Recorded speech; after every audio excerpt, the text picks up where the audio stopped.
माननीय अध्यक्ष महोदय, मैंने राज्य के सहारा इंडिया के जो निवेशक हैं, जो जमाकर्ता, उनके जमा राशि का भुगतान नहीं हो रहा है और ये मामला राष्ट्रीय स्तर का है, राज्य स्तर का, मेरे विधानसभा क्षेत्र के स्तर का भी। महोदय, कितनी भयावह ये आंकड़ा है। अगर हम लोग राष्ट्रीय स्तर पर जाके बात करते हैं तो 3 करोड़ निवेशक हैं और 24,000 करोड़ रुपया सहारा इंडिया में फंसा हुआ है महोदय। और 24,000 करोड़ में अभी तक मात्र 5,120 करोड़ रुपया ही सहारा इंडिया वापस किया और अभी भी 19,000 करोड़ से ज्यादा सहारा इंडिया के निवेशकों का पैसा सहारा इंडिया में फंसा हुआ है। कभी सहारा इंडिया का पत्राचार हो रहा है, कभी सेबी को किया जा रहा है, कभी रजिस्ट्रार कोऑपरेटिव सोसाइटी को किया जा रहा है। सिर्फ पत्राचार में 10 साल 2012 से 22 तक 10 वर्षों तक ये सरकार सिर्फ पत्राचार में उलझी हुई है। मंत्री जी,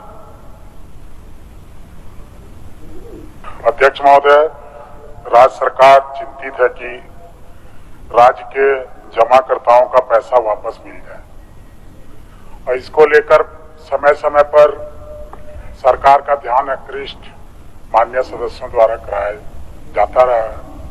पहले भी नवीन जायसवाल साहब ने किया था, डुल्लू महतो जी ने किया था और इस चलती सत्र में माननीय सदस्य ने अल्पसूचित प्रश्न में भी सेम सवाल को और ध्यानाकर्षण में भी सेम सवाल को लिया था। अब सेम मैटर को की ग्राह्यता कैसे दोनों जगह उपलब्ध हो जाती है अध्यक्ष महोदय, ये भी हो सकता है कि राजहित में है, इसको भी देखना चाहिए अध्यक्ष महोदय।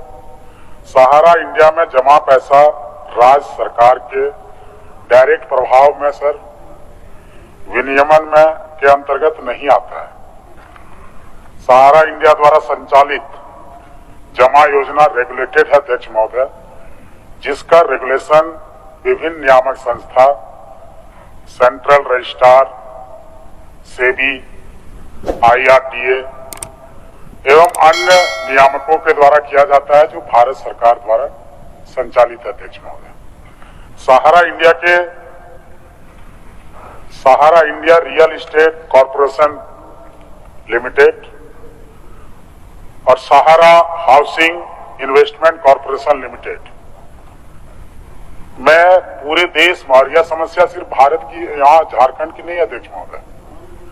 यह गाथा 1978 से शुरू होती है, 2004 में विवादों में आती है, 2011 तक सहारा कभी स्टे लेता है, कभी यहाँ जाता है, विभिन्न कोर्ट में जाता है और अंततः 31/8/2012 को सुप्रीम कोर्ट ऑफ इंडिया इस सारे मामले को देखने के लिए सुप्रीम कोर्ट के रिटायर्ड जस्टिस, जो 2009 में रिटायर्ड हुए थे, श्री PN अग्रवाल को, उसमें सुप्रीम कोर्ट की बेंच थी अध्यक्ष महोदय, लर्नेड जज KS राधाकृष्णन और JS खेहर, उन्होंने उनको जिम्मेदारी दी कि सारी चीजों को आप मॉनिटर करेंगे, इसके लिए अलग से व्यवस्था कर दी अध्यक्ष महोदय। उस समय जो आंकड़े आए थे अध्यक्ष महोदय, माननीय सदस्य ने सही कहा है कि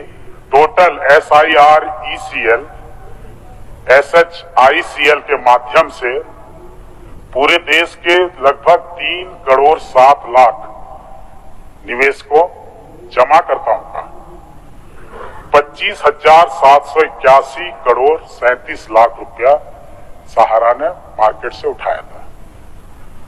अब बारी आई, उन्होंने, सेबी ने इसके बाद इसको मॉनिटर करना शुरू किया, समाचार पत्र में दिया, प्रचार दिया कि जिसके जिसके रीपेमेंट और रिसिप्ट के कागज हैं आप हमें उपलब्ध कराए अध्यक्ष महोदय, और एक कटअप डेट निकाला।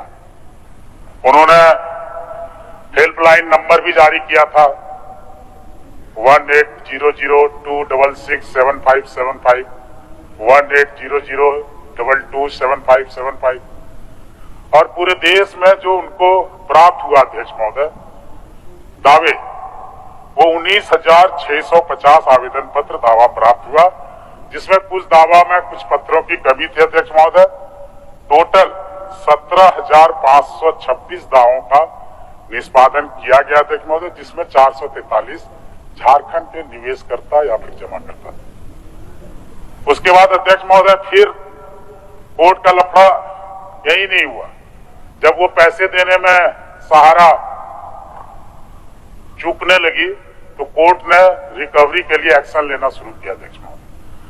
फिर 15,553 करोड़ 59 लाख रुपया रिकवर्ड करके सेबी सहारा रिफंड अकाउंट में नेशनलाइज बैंक में जमा करा गया और उसका इंटरेस्ट जोड़ के आज यह पैसा 24,548 करोड़ है।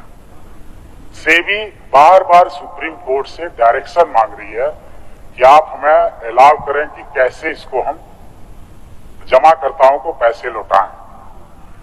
अध्यक्ष महोदय, सेबी ने भी दिनांक 21/10/2021 को इसमें एक इंटरलोकेटरी एप्लीकेशन दायर किया सुप्रीम कोर्ट में अध्यक्ष महोदय। अध्यक्ष महोदय, फिर उन्होंने अर्ली हियरिंग के लिए एप्लीकेशन 16/12/2021, 12/4/2022, 17/5/2022 को किया अध्यक्ष महोदय। अर्ली रेजुलेशन के लिए अध्यक्ष महोदय सेबी ने इस के इंपॉर्टेंस और अर्जेंसी को chief justice of India DY Chandrachud साहब के सामने इसी वर्ष के 15 नवंबर को प्रस्तुत किया अध्यक्ष महोदय। उन्होंने कहा कि इसमें एक बेंच की स्थापना कर देता हूं जो सिर्फ इसी मामले को सुनेगा अध्यक्ष महोदय। इसको लेकर फिर एक मेंशनिंग 7/12/2022 इसी महीने को हुआ अध्यक्ष महोदय सुप्रीम कोर्ट में, जिसमें सुप्रीम कोर्ट ने अध्यक्ष महोदय यह आश्वासन दिया कि bench has been constituted and in the coming year और 2nd और 3rd week of January 23 some resolutions will be taken, the bench will hear particularly the case और इसका समाधान किया जाएगा अध्यक्ष महोदय।